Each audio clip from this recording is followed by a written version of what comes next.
یوما یدعوکم، جس دن وہ تمہیں پکارے گا، فتستجیبونا، پس تم جواب دو گے، بحمدہ، اس کی تعریف کے ساتھ، وتظنونا، اور تم سمجھو گے، ان لبثتم الا قلیلا، کہ تم بہت تھوڑی دیر ہی رہے۔ یعنی جب سور پھونکا جائے گا تو رب کی آواز سنتے ہی سب کھڑے ہو جاؤ گے، تم آواز سنتے ہی قبروں سے نکل آؤ گے، اپنے رب کی مخالفت نہ کر سکو گے اور نہ ہی اس حکم کو ٹال سکو گے۔ فرمایا وَمِنْ آیَاتِهِ أَن تَقُومَ السَّمَاءُ وَالْأَرْضُ بِأَمْرِهِ ثُمَّ إِذَا دَعَاكُمْ دَعْوَةً مِنَ الْأَرْضِ إِذَا أَنْتُمْ تَخْرُجُونَ، اور اس کی نشانیوں میں سے ہے کہ آسمان اور زمین اس کے حکم سے قائم ہے، پھر جب وہ تمہیں زمین سے ایک ہی بار پکارے گا تب تم اچانک نکل آؤ گے۔ سورہ روم 25۔ وَتَظُنُّونَ إِن لَبِثْتُمْ إِلَّا قَلِيلًا، اور تم سمجھو گے کہ تم بہت تھوڑی دیر ہی رہے، یعنی قیامت کے نہایت تیزی کے ساتھ واقع ہونے کی بنا پر، اور جو نعمتیں تمہیں حاصل رہی ہیں تم یہ سمجھو گے کہ جیسے یہ سب کچھ ہوا ہی نہیں۔ بس وہ لوگ جو قیامت کا انکار کرتے ہوئے کہتے تھے متى ہوا،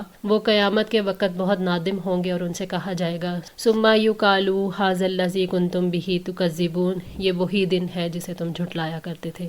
سورہ المطففین آیت 17۔ نحن اعلم بما یقولون اذ یقول امثالهم طریقۃ ان لبثتم الا یوما، ہم خوب جانتے ہیں جو کچھ وہ کہیں گے جب ان میں سے سب سے بہترین رائے رکھنے والا کہے گا کہ تم صرف ایک دن ہی ٹھہرے ہو۔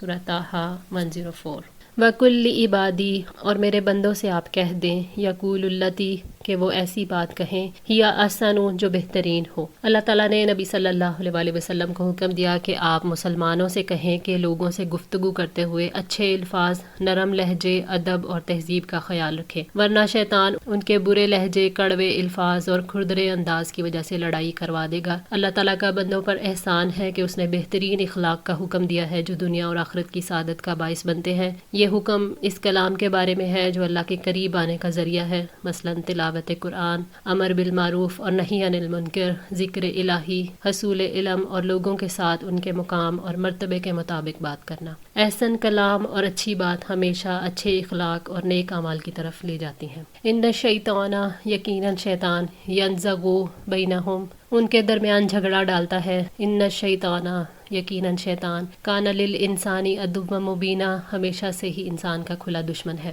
شیطان انسان کا دشمن ہے، وہ بندوں کے دنیا اور آخرت کے معاملات میں فساد ڈالنا چاہتا ہے۔ حضرت عبداللہ بن عمر رضی اللہ تعالیٰ عنہ سے روایت ہے کہ نبی صلی اللہ علیہ وسلم نے فرمایا، مسلمان کا بھائی ہے، نہ اس پر ظلم کرے اور نہ اسے کسی ظالم کے سپرد کرے، اور جو شخص اپنے کسی بھائی کی ضرورت پوری کرنے میں لگا ہوگا اللہ تعالیٰ اس کی ضرورت اور حاجت کو پورا کرے گا۔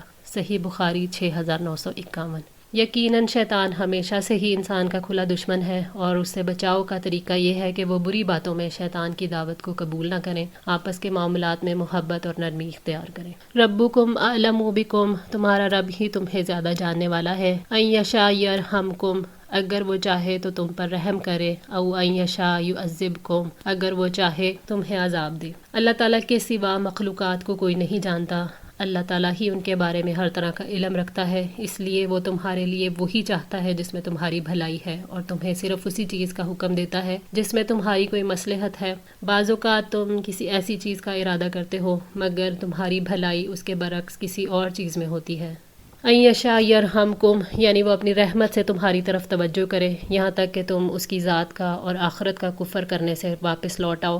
ان یشاء یعذبکم، اگر وہ چاہے تمہیں عذاب دے، یعنی تم ایمان سے پھر جاؤ، پھر اپنے شرک پر وفات پاؤ، پھر وہ قیامت کے دن تمہارے کفر پر تمہیں عذاب دے گا۔ وما ارسلناک علیہم وکیلا، اور ہم نے آپ کو ان پر کوئی ذمہ دار بنا کر نہیں بھیجا۔ اللہ تعالیٰ نے اپنے پیغمبر سے فرمایا کہ ہم نے آپ کو لوگوں پر ذمہ دار بنا کر نہیں بھیجا کہ آپ ان کے معاملات کی تدبیر کریں اور ان کو جزا دیں۔ وکیل اور کارساز تو صرف اللہ تعالیٰ ہے، اور آپ تو صرف صراط مستقیم کی طرف رہنمائی کرنے والے ہیں۔ مراد یہ ہے کہ اگر کافر اپنے کفر پر قائم رہتے ہیں تو آپ نگران نہیں ہیں کہ آپ سے باز پرس ہو۔ اس سے مراد یہ بھی ہے کہ یہ آپ کا فرض نہیں ہے کہ لازماً کافروں کو کفر کی دلدل سے نکالیں، بلکہ آپ کو جھنجھوڑ کر جگا دینے والا بنا کر بھیجا ہے۔ اب جو آپ کی اطاعت کرے گا وہ جنتی ہے ورنہ جہنمی۔ وَرَبُّكَ أَعْلَمُ، اور آپ کا رب زیادہ جاننے والا ہے، بِمَنْ فِی السَّمَاوَاتِ وَالْأَرْضِ، جو بھی آسمانوں اور زمین میں ہے۔ مراد یہ ہے کہ آسمانوں اور زمین کی ہر چیز کو اللہ تعالیٰ نے پیدا کیا، وہی ان کی تعداد، ان کی ضروریات اور ان کے حالات سے بہتر واقفیت رکھتا ہے۔ اللہ تعالیٰ کا علم اپنی مخلوقات کے بارے میں کامل ہے، وہ تمام مخلوق کو جانتا ہے، بس ان میں سے جو کوئی جس چیز کا مستحق ہے اور اس کی حکمت جس کا تقاضا کرتی ہے اسے وہی عطا کرتا ہے۔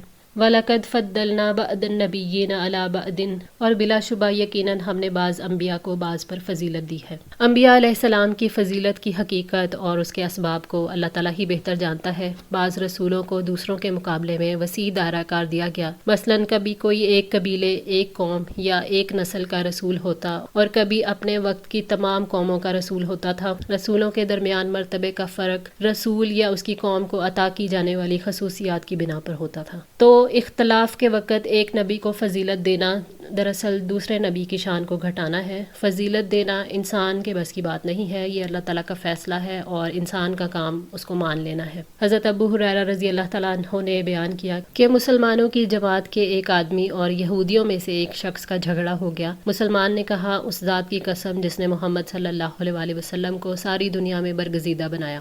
قسم کھاتے ہوئے انہوں نے یہ کہا، تو اس پر یہودی نے کہا، قسم ہے اس ذات کی جس نے موسیٰ علیہ السلام کو ساری دنیا میں برگزیدہ بنایا۔ اس پر مسلمان نے یہودی پر ہاتھ اٹھایا، اس کو تھپڑ مار دیا۔ وہ یہودی نبی صلی اللہ علیہ وآلہ وسلم کی خدمت میں آیا اور اپنے اور مسلمان کے جھگڑے کی خبر دی۔ آپ نے اس موقع پر فرمایا کہ مجھے موسیٰ علیہ السلام پر ترجیح نہ دیا کرو، لوگ قیامت کے دن بے ہوش کر دیے جائیں گے اور سب سے پہلے میں ہوش میں آؤں گا، پھر دیکھوں گا کہ موسیٰ علیہ السلام عرش کا پایا پکڑے ہوئے کھڑے ہیں۔ اب مجھے نہیں معلوم کہ وہ بھی بے ہوش ہونے والوں میں تھے اور مجھ سے پہلے ہی ہوش میں آ گئے یا انہیں اللہ تعالیٰ نے بے ہوش ہونے والوں میں ہی نہیں رکھا۔ صحیح بخاری 3408۔ وَآتَيْنَا دَاوُودَ زَبُورًا، اور ہم نے داؤد کو زبور عطا کی۔ زبور اللہ تعالیٰ کی کتاب ہے، کسی کو کتاب فضیلت کی بنا پر عطا کی جاتی ہے، اس لیے یہاں زبور کا تذکرہ کیا گیا ہے۔ صحیح بخاری میں ہے کہ نبی صلی اللہ علیہ وآلہ وسلم فرماتے ہیں، حضرت داؤد علیہ السلام پر کلام اللہ اتنا آسان کر دیا گیا تھا کہ جانور پر ذہن کسی جائے اتنی سی دیر میں آپ مکمل پڑھ لیا کرتے تھے۔ ابن کثیر۔ آج کے لیے اتنا ہی۔ دعا ہے اللہ تعالیٰ ہماری اس کوشش کو قبول فرمائے، ہماری غلطیوں کوتاہیوں کو معاف فرما کر ہماری اصلاح فرمائے۔ جزاکم اللہ خیر، والسلام علیکم ورحمۃ اللہ وبرکاتہ۔